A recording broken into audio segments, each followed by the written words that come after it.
तो नमस्कार दोस्तों, मेरा नाम है प्रशांत शर्मा और आज हम एनालाइज करेंगे ASK ऑटोमोटिव लिमिटेड कंपनी को। बात करें तो कंपनी टू व्हीलर्स के लिए ब्रेकिंग सिस्टम बनाने का काम करती है। इंडिया का एक लीडिंग ब्रांड है और सबसे बड़ी कंपनी है टू व्हीलर की ब्रेकिंग सिस्टम बनाने की।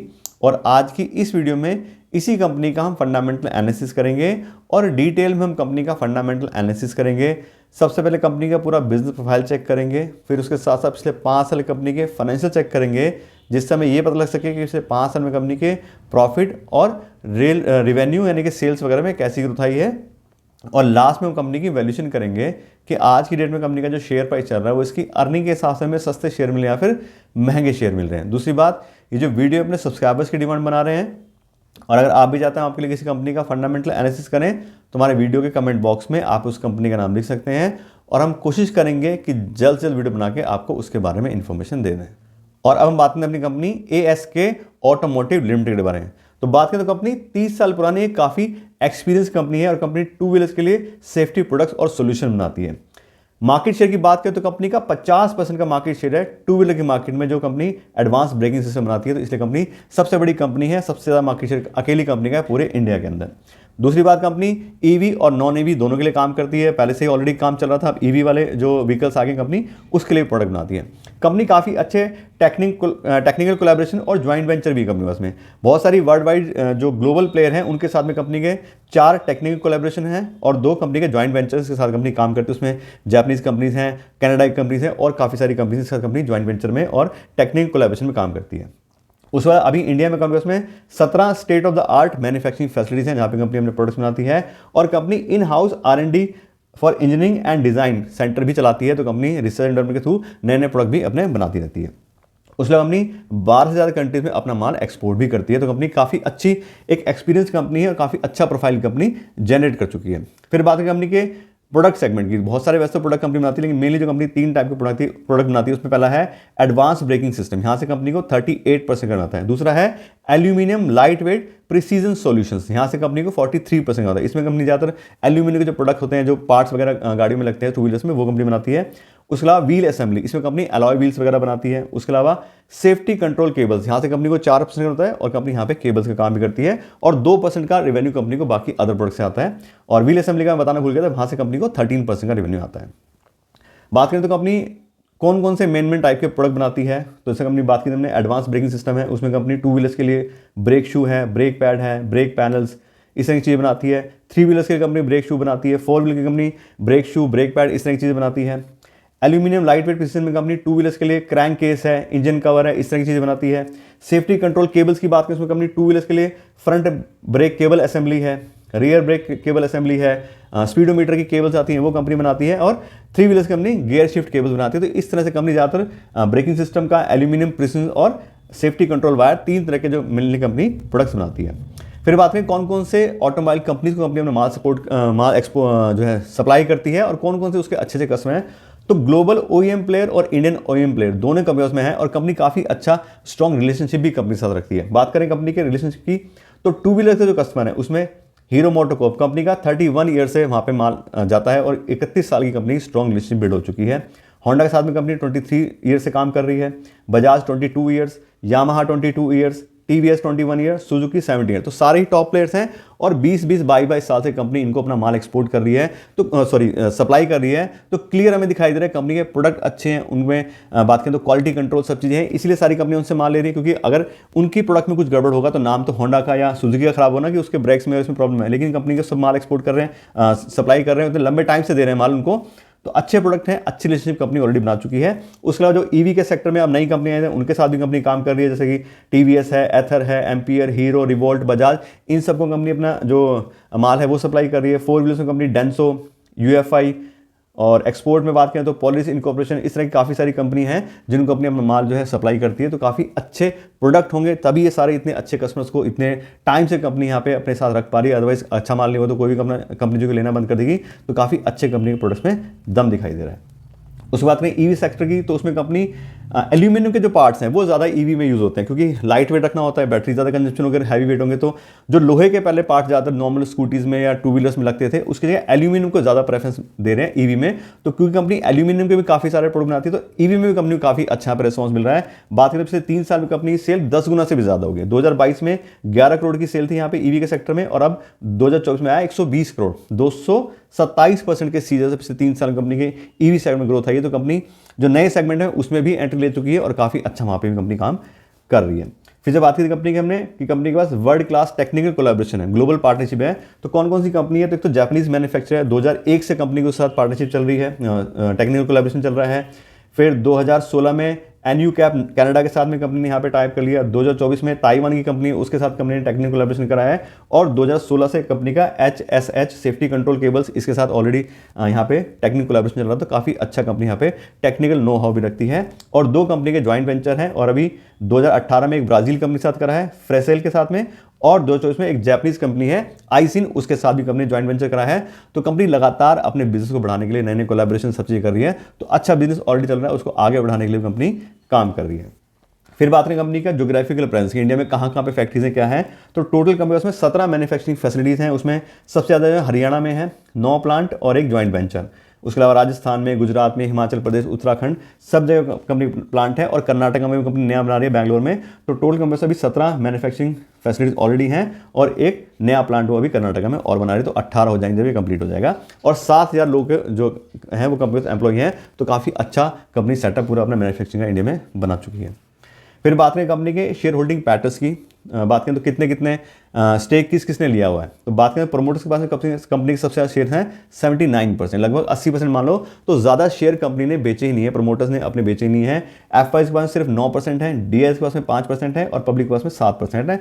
एफआईडीएस की बात करें टोटल 14% का स्टेक है। तो बहुत ज़्यादा स्टेक तो नहीं दिखाई दे रहा, हमें दिखाई नहीं दे रहा, लेकिन हो सकता था अगर स्टेक बेचती कंपनी तो बिल्कुल जरूर खरीदती, क्योंकि अपने सेक्टर की लीडिंग कंपनी है, अच्छा मार्केट शेयर है, सब चीज़ें बढ़िया, एक्सपीरियंस कंपनी है, टेक्निकल सब चीज़ें अच्छी हैं। तो जो हमें यहाँ पैटर्न दिखाई दे रहा है शेयर होल्डिंग का, मेन बात ये है कि प्रमोटर्स को भी पता है हमारी कंपनी अच्छी है, तो ज़्यादा उनको पैसे की रिक्वायरमेंट नहीं, कुछ नहीं, तो उन्होंने ज़्यादा इक्विटी अपना बेचा नहीं है। थोड़ा बहुत अगर वर्किंग कैपिटल की रिक्वायरमेंट आती है तो कंपनी ने लोन ले रखा है, लेकिन ज़्यादा इक्विटी नहीं बेचा मार्केट में। इसलिए बात करें तो ज़्यादा शेयर ही अवेलेबल नहीं है, इसलिए इसमें एफआईज और डीएस का ज़्यादा स्टेक नहीं है। लेकिन बात करें तो अगर इसमें ज़्यादा मिलता उनको मौका तो बिल्कुल जरूर इसमें लोग इसको इन्वेस्ट करते हैं। तो कुल मिला बात करें अपनी बिजनेस प्रोफाइल की तो बिल्कुल एक्सीलेंट कंपनी का प्रोफाइल है। सबसे बड़ी कंपनी है टू व्हीलर सेगमेंट के, जो ब्रेकिंग सिस्टम बनाती है, 50% का मार्केट शेयर है। नए नए प्रोडक्ट, नए नए सेक्टर में सब चीज़ में कंपनी काम कर रही है। नई फैक्ट्रीज भी कंपनी बना रही है। फैक्ट्री अब कौन बनता है? इसका माल बिकता हुआ तो बनाएगा नहीं फैक्ट्री, और तो कोई बनाएगा नहीं। उसके अलावा जॉइंट वेंचर भी कंपनी कर रही है। तो काफ़ी अच्छा और स्ट्रॉन्ग कंपनी का बिजनेस प्रोफाइल हमें दिखाई दे रहा है। और अब हम बात करें कंपनी के फाइनेंशियल्स के बारे में कि पिछले 5 साल कंपनी की सेल्स और प्रॉफिट में कैसी ग्रोथ आई है, उसलिए पिछले 5 साल कंपनी का फाइनेंशियल डेटा चेक करते हैं। और यहाँ पर देखें कंपनी के सेल्स या रेवेन्यू, तो 2020 में कंपनी की सेल्स थी 1645 करोड़ की, और लगातार हर साल कंपनी के रेवेन्यू इंक्रीज हुए हैं। और 2024 में कंपनी का रेवेन्यू आ गया 2995, लगभग 3000 करोड़। यानी कि बात करें कंपैरिजन की तो पिछले 5 में लगभग डबल कंपनी की सेल आ गई है, और 16% काफ़ी अच्छे सीजन से पिछले 5 साल में कंपनी ग्रोथ दिखाई है। 2020-21 में तो कोरोना टाइम था, थोड़ा अप डाउन हो गया, लेकिन पिछले 3 साल देखें तो लगातार काफ़ी अच्छे से कंपनी अपने जो सेल्स है उसको इंक्रीज कर पा रही है। तो क्लियर हमें दिखाई दे रहा है कंपनी अच्छा कस्टमर एक्विजिशन कर रही है, जिसमें बात की थी कंपनी लगातार कोलैबोरेशन कर रही है, अपने नए प्लांट है, सब चीज़ें हैं। तो कंपनी इसी लगा रही, कंपनी सेल्स वगैरह काफ़ी अच्छे से इंप्रूव हो रही है। फिर हम बात करें कंपनी के ऑपरेटिंग प्रॉफिट की, तो 2020-21 में तो 13% 12% का कंपनी का ऑपरेटिंग प्रॉफिट था, लेकिन पिछले 3 साल देखें तो कंपनी 8-9% का यहाँ पे ऑपरेटिंग प्रॉफिट मैनेज कर रही है, जो कि उसके सेगमेंट के हिसाब से, उसके सेक्टर के हिसाब से काफ़ी अच्छा है। दूसरी कंपनी हमने चेक किया तो वो भी 9-10-11% की रेंज में आ रहा ज़्यादा। तो उस आप देखें तो काफ़ी अच्छा कंपनी ऑपरेटिंग प्रॉफिट मार्जिन भी मैनेज करती है। और कोई भी कंपनी अगर अच्छा ऑपरेटिंग प्रॉफिट मार्जिन मैनेज करती है, उससे क्या पता लगता है कि कंपनी की जो भी इनपुट कॉस्ट है कंपनी उसको अच्छे से मैनेज कर रही है। साथ से कंपनी अच्छा ब्रांड अपना एस्टैब्लिश कर चुकी है, तो जो उसका प्राइस होता है उसके प्रोडक्ट्स का कंपनी उसको भी अच्छे से चार्ज कर पा रही है, अच्छे प्रोडक्ट हैं, इसलिए कंपनी को अच्छा मार्जिन मिल रहा है। तो कंपनी अच्छी प्रॉफिटेबिलिटी कंपनी है। फिर बात करें नेट प्रॉफिट की, तो 107 करोड़ से देखें तो 174 करोड़, काफ़ी अच्छे से कंपनी का यहाँ पे देखें तो प्रॉफिट भी इंक्रीज हुआ है, क्योंकि सेल्स इंक्रीज हुई है और प्रॉफिट भी जो मार्जिन है कंपनी का वो भी अच्छा है, तो इससे कंपनी का प्रॉफिट भी काफ़ी अच्छे से इंक्रीज हुआ है। परसेंटेज बात करें तो 13% के काफ़ी अच्छे शेयर से पिछले 5 साल में कंपनी का प्रॉफिट बढ़ा है। तो अच्छी प्रॉफिटेबल कंपनी है, दोनों चीज़ें कंपनी अच्छे से मैनेज करके चल रही है। कंपनी सेल्स भी इंक्रीज हो रही है और साथ साथ कंपनी का प्रॉफिट भी बढ़ रहा है। फिर बात करें फ्री कैश फ्लो की, तो कंपनी पिछले 5 साल में सिर्फ एक बार नेगेटिव फ्री कैश फ्लो गई है। तो अभी है तो स्मॉल कैप कंपनी, लगभग अभी आज के डेट में 9000 करोड़ के आसपास कंपनी का आप देखें तो मार्केट कैपिटलाइजेशन आ रहा है। तो सब देखें तो कंपनी थोड़ा बहुत फ्री कैश फ्लो मैनेज कर पा रही है, क्योंकि ज़्यादातर आप देखोगे तो छोटी कंपनियां तो नेगेटिव फ्री कैश फ्लो चली जाती है, क्योंकि बार बार उनको पैसे की रिक्वायरमेंट होती है अपने बिजनेस के लिए, वर्किंग कैपिटल के लिए, एक्सपेंशन वगैरह के लिए। लेकिन यहाँ देखें तो कंपनी थोड़ा ही सही, लेकिन फिर भी यहाँ पे positive free cash flow manage कर पा रही है, तो ठीक ठाक कैश रिच कंपनी है। फिर बात करें डिविडेंड पेमेंट की, तो अभी कंपनी ज़्यादा डिविडेंड पेमेंट नहीं करती है। 5 साल में सिर्फ 2 बार कंपनी डिविडेंड पेमेंट करा, वो भी थोड़ा सा, एक बार 2% का 2020 में और 11% का 2024 में। अदरवाइज अभी कंपनी ज़्यादा डिविडेंड पेमेंट नहीं करती है, और उसमें कोई प्रॉब्लम वाली बात भी नहीं है। अभी छोटी कंपनी है, उसको लगातार अपना बिजनेस बढ़ाना है, सब चीज़ें करनी है, तो पैसे की रिक्वायरमेंट बिजनेस में जाता है, वहाँ से ज़्यादा रिटर्न आ सकती है बजाय पैसा वापस करने के इन्वेस्टर को। अब इन्वेस्टर ने अगर इन्वेस्ट कर ही दिया है तो कंपनी उसके पैसे को यूज़ करके अपने बिजनेस को आगे बढ़ाने में लगी है, बजाय उसको पैसा वापस करने के। तो कोई दिक्कत नहीं है, अभी कंपनी ज़्यादा डिविडेंड पेमेंट नहीं करती है, लेकिन कंपनी सेल्स वगैरह सारी चीज़ें अच्छे से इंक्रीज हो रही है। फिर बात करें डेट बाय इक्विटी रेशियो की, कंपनी कितना लोन लिया हुआ है और खुद का कितना पैसा इन्वेस्ट है। तो कंपनी ने अभी जो डेट बाय इक्विटी रेशियो आ रहा है 0.43, यानी कि 43% का कंपनी ने लोन भी लिया है अपने 100% इक्विटी के। तो कंपनी थोड़ा बहुत लोन भी होल्ड करती है। लेकिन वो बात है कि कंपनी कोई भी लोन होल्ड करती है तो उसका केस अगला पैरामीटर चेक करते हैं इंटरेस्ट कवरेज रेशियो, कि हर साल उसको पैसा एज एन इंटरेस्ट पे करना है, वो कितना गुना उसके पास अवेलेबल है, कितने टाइम्स पैसा उसके पास अवेलेबल है कि वो आराम से अपना इंटरेस्ट पेमेंट कर ले। और यहाँ देखें तो कंपनी का इंटरेस्ट कवरेज है 10 टाइम्स, यानी कि 10 गुना पैसा उसके पास अवेलेबल है जो उसको हर साल इंटरेस्ट पेमेंट करना। मान लीजिए अगर 1 लाख रुपए साल का इंटरेस्ट जा रहा है तो 10 लाख रुपए के पास ऑलरेडी पड़े हैं, तो कोई दिक्कत वाली बात नहीं, कंपनी आराम से अपने डेट को हैंडल कर सकती है। फिर बात करें कंपनी के रिटर्न ऑन इक्विटी की, तो लास्ट ईयर कंपनी का रिटर्न क्या रहा है 24% का, और पिछले 5 साल के एवरेज भी 19% के हैं। तो कंपनी काफ़ी अच्छा आरओई भी मैनेज करती है, यानी कि अच्छा रिटर्न कंपनी जनरेट करती है अपने इन्वेस्टर के पैसे जो उन्होंने एज एन इक्विटी उसके साथ इन्वेस्ट किया है। मिनिमम चाहिए होता है 15%, पिछले साल का आ गया 24% और पिछले 5 साल की 19% की एवरेज है, तो 15% के मार्क्स से कहीं ज़्यादा ही कंपनी आरओई जनरेट करी है, तो काफ़ी अच्छे से कंपनी रिटर्न जनरेट की है। तो कुल में बात करें सारे पैरामीटर की तो बिल्कुल बढ़िया फाइनेंशियल है। स्मॉल कैप कंपनी के हिसाब से कंपनी अच्छे से अपनी सेल्स इंक्रीज कर पा रही है, प्रॉफिटेबिलिटी बढ़िया है, प्रॉफिट भी इंक्रीज हुआ है कंपनी का, लोन थोड़ा बहुत होल्ड करती है कंपनी, लेकिन पैसा उसको अच्छे से अवेलेबल इंटरेस्ट को पेमेंट करने के, क्योंकि बिजनेस बढ़ाना है तो या तो अपनी इक्विटी बेच के बंदे पैसे लें या फिर यहाँ पे अपना लोन लेके। तो जैसे मैंने पहले बात की थी, कंपनी का 80% लगभग जो स्टेक है वो प्रमोटर्स ने अपने पास ही रखा, जहाँ शेयर बेचनी है, तो जो भी बिजनेस की रिक्वायरमेंट है वो थोड़ी बहुत पैसे लोन लेके वहाँ से पूरी कर रखी है। तो सब देखें तो काफ़ी अच्छी और स्ट्रॉन्ग यहाँ देखें कंपनी फाइनेंशियल होल्ड करती है। अब हम बात करें कंपनी की वैल्यूएशन के बारे में, कि आज की डेट में कंपनी का जो शेयर प्राइस चल रहा है वो इसकी अर्निंग के हिसाब से हमें सस्ते शेयर मिले या फिर महंगे शेयर मिले। और मैं बताऊँ तो इस तरह की कंपनीज की वैल्यूएशन करने के लिए मैं यूज़ करता हूँ डिस्काउंटेड कैश फ्लो एनालिसिस। उसके अंदर कंपनी को हम फ्री कैश फ्लो को वैल्यू करते हैं, कंपनी कितना फ्री कैश फ्लो जनरेट कर पा रही है, उसके हिसाब से उसकी कितनी वैल्यू बनती है। और यहाँ देखें कंपनी फ्री कैश फ्लो का डेटा, तो 2022 में कंपनी था 58 करोड़ का फ्री कैश फ्लो, 2023 में company negative free cash flow गई 16 करोड़ के, और 2024 में आ गया 18 करोड़। अब इसका टोटल ईयर हम कर लें पिछले 3 साल का, तो कंपनी का टोटल आ रहा है 3 साल का 60 करोड़ का फ्री कैश फ्लो। अब इसके 3 साल के हम अगर एवरेज ले लें, क्योंकि अलग अलग डिफरेंस आ रहा है डेटा में हर साल के, तो 3 साल की जो एवरेज आ रही है वो आ रही है 20 करोड़ रुपए, यानी कि लगभग 20 करोड़ रुपए हर साल free cash flow company generate करती है। और 20 करोड़ की बात करें तो ये ना के बराबर है इतनी बड़ी कंपनी के लिए। अभी जो कंपनी की मार्केट कैपिटलाइजेशन आ रही है वो लगभग 9000 करोड़ की है, तो 9000 करोड़ के आगे 20 करोड़ तो लगभग जीरो के आसपास हो गया। तो बात करें तो फ्री कैश फ्लो से कंपनी एक हाईली ओवरवेल्ड कंपनी है, या बात करें तो अगर जीरो मान ले लगभग 20 को, तो फ्री कैश फ्लो से कंपनी को खास वैल्यू अभी नहीं बनती है। तो इस कंपनी को अब हम प्राइस बाय अर्निंग रेशियो से चेक करते हैं, और कंपनी का जो प्राइस बाय अर्निंग रेशियो आ रहा है वो आ रहा है यहाँ पे 40 का। पहले बात करते हैं कंपनी की शेयर प्राइस की। कंपनी का जो शेयर प्राइस है वो आ रहा है 460 रुपये का, और 460 के हिसाब से कंपनी जो प्राइस बाय अर्निंग रेशियो आ रही है वो आ रही है 40 की। इंडस्ट्री की price by earning ratio check करें तो वो 32 की है। तो फ्री कैश फ्लो से कंपनी ओवरवेल्यू हो गई, और प्राइस बाय अर्निंग रेशियो आप देखें तो भी कंपनी फेयरली वैल्यूड है। कंपनी मतलब सस्ती में नहीं मिल रही है। कंपनी जितना नेट प्रॉफिट कमाती है, प्राइस बाय अर्निंग रेशियो मतलब क्या है, नेट प्रॉफिट में उसकी वैल्यूएशन कर रहे हैं बजाय फ्री कैश फ्लो के। तो नेट प्रॉफिट हिसाब से कंपनी फेयरली वैल्यूड है, और फ्री कैश फ्लो भी कंपनी मैनेज कर नहीं पा रही, उस हिसाब से ओवरवेल्यूड है। तो बात करें तो स्मॉल कैप कंपनी ज़्यादातर ऐसे होता है, अभी कंपनी को पैसे की रिक्वायरमेंट है, इसलिए वो जो भी पैसा कमाती है वो उसको वापस बिजनेस इन्वेस्ट करती है, उसको फ्रीली नहीं रखती है अपने पास में, इसलिए कंपनी ज़्यादा फ्री कैश फ्लो मैनेज नहीं कर पा रही है।